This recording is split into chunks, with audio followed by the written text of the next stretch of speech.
Hi hello welcome to another video. അപ്പോൾ ഇന്ന് വീണ്ടും പതിവ് പോലെ തന്നെ രാവിലെ എണീച്ച് എൻ്റെ പണികളൊക്കെ തുടങ്ങുകയാണ് കേട്ടോ. അപ്പോൾ ഞാനിവിടെ എല്ലാതും ഒന്ന് ഒതുക്കി വെച്ചിട്ടുണ്ട്. അപ്പോൾ പുതിനയൊക്കെ ഞാനിങ്ങനെ എന്താ പറയുക പ്ലാസ്റ്റിക് ഡപ്പയിലാക്കിയിട്ടാണ് വെച്ചിരിക്കുന്നത്, നേരെയാക്കിയിട്ട്. അങ്ങനെ എല്ലാ വെജിറ്റബിൾസും തക്കാളിയും ഉള്ളിയും ഒക്കെ ഇട്ടിട്ടാണ്. അതിൻ്റെ ഇടയിൽ ഞാനും ഒന്ന് ബൂസ്റ്റ് ആവുന്നുണ്ട് കേട്ടോ. കുറച്ച് കോഫിയൊക്കെ ഉണ്ടാക്കി കുടിച്ചിട്ട് ഒന്ന് ഉഷാറായ ശേഷം ഞാൻ എൻ്റെ ഉള്ളിയൊക്കെ അരിയാൻ തുടങ്ങി. അപ്പോഴാണ് പച്ചമുളക് കഴിഞ്ഞെന്ന് കാണുന്നത്.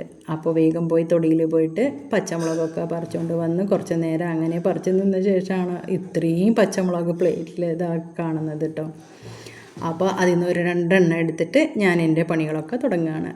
അപ്പോൾ അങ്ങനെ ഞാൻ കുക്കറൊക്കെ ചൂടാക്കി കുക്കറിലോട്ട് എണ്ണയൊക്കെ ഒഴിച്ച് ഹോൾ സ്പൈസസ് നമ്മുടെ പട്ട, ഗ്രാമ്പു, പെരിഞ്ജീരകം എല്ലാം ഇട്ട ശേഷം അതൊന്ന് ചൂടായ ശേഷം ഉള്ളിയും പച്ചമുളകും കൂടി അതിലേക്ക് തട്ടിയിട്ടോ. അപ്പോൾ അതൊന്ന് അങ്ങോട്ട് വാട്ടി വരുമ്പോഴേക്കും അതിലേക്ക് കുറച്ച് ഇഞ്ചി വെളുത്തുള്ളി പേസ്റ്റൊക്കെ ഇട്ട ശേഷം അതും ഒന്ന് നന്നായി അതിൻ്റെ ഒരു പച്ചമണം പോകുന്ന വരെ ഒന്ന് വഴറ്റിയ ശേഷം പിന്നെയാണ് നമ്മുടെ തക്കാളി ഇടുന്നത്. തക്കാളി ഞാൻ അങ്ങനെ അങ്ങ് അരിഞ്ഞിടല്ല കേട്ടോ ചെയ്യണത്. ഞാൻ തക്കാളി ഒന്നും മിക്സിയിൽ ക്രഷ് ചെയ്യും, എനിക്കതാണ് ഇഷ്ടം. അപ്പോൾ പിന്നെ അതിലേക്ക് കുറച്ച് മല്ലിയിലയും പുതിനയും ഇടുന്നുണ്ട്.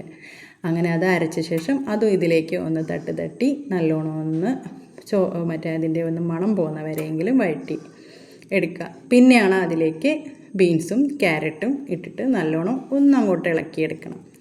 അത് എന്തിനാണെന്ന് വെച്ചാൽ അത് അതിലേക്ക് ഒന്ന് പിടിക്കാൻ വേണ്ടിയിട്ടാണ്. പിന്നെയാണ് നമ്മുടെ പൊടികളൊക്കെ ചേർക്കണം കേട്ടോ. ഞാനിവിടെ ചേർക്കുന്നത് മഞ്ഞൾപ്പൊടി, മുളക് പൊടി, ചിക്കൻ പൊടി ആണ്. അപ്പോൾ അതും ഒന്ന് ഇളക്കിയ ശേഷം പിന്നെയാണ് നമ്മുടെ സോയാബീൻ ഇടുന്നത്.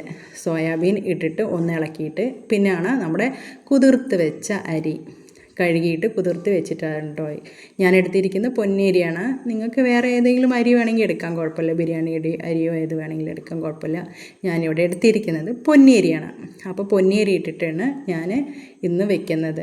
അപ്പോൾ അതും അതിലേക്ക് തട്ടി അതിൽ ഞാൻ എടുത്തിരിക്കുന്ന 2 ഗ്ലാസ് അരിയാണ്. 2 ഗ്ലാസ്സിന് 4 ഗ്ലാസ് കണക്കാക്കിയിട്ടുള്ള വെള്ളം, ഇളം ചൂടുവെള്ളം അതിലേക്ക് ഒഴിച്ച് പിന്നെ അതിലോട്ട് ഉപ്പൊക്കെ ഇട്ടിട്ട് ഇളക്കി മിക്സാക്കിയ ശേഷം കുക്കറൊക്കെ അടച്ചൊന്ന് വെച്ച് കുറച്ച് നേരം വിശ്രമിക്കണ്ടേ. അപ്പോൾ ഞാനൊന്ന് ചെടികളുടെ അടുത്തേക്കൊക്കെ ഒന്ന് പുറത്ത് പോയിട്ട് ചെടികൾക്കൊക്കെ വെള്ളമൊക്കെ ഒന്ന് ഒഴിച്ച് ഒന്ന് 4 പുറമൊന്ന് നടന്ന് വരുമ്പോഴേക്കാണ് മോന് പഠിക്കുകയായിരുന്നു. അവൻ എണീച്ചു. അങ്ങനെ അവൻ റെഡിയാവാൻ വേണ്ടിയിട്ട് കുളിക്കാനൊക്കെ പോവുമായിരുന്നു. അപ്പോൾ അതിൻ്റെ ഇടയിൽ ഞങ്ങളെടുത്ത ഫോട്ടോ ആണ്. അപ്പോഴേക്കും വിസിലൊക്കെ അടിച്ച് എല്ലാം റെഡിയായി. അങ്ങനെ മോൻ്റെ ലഞ്ച് ബോക്സ് റെഡിയായി.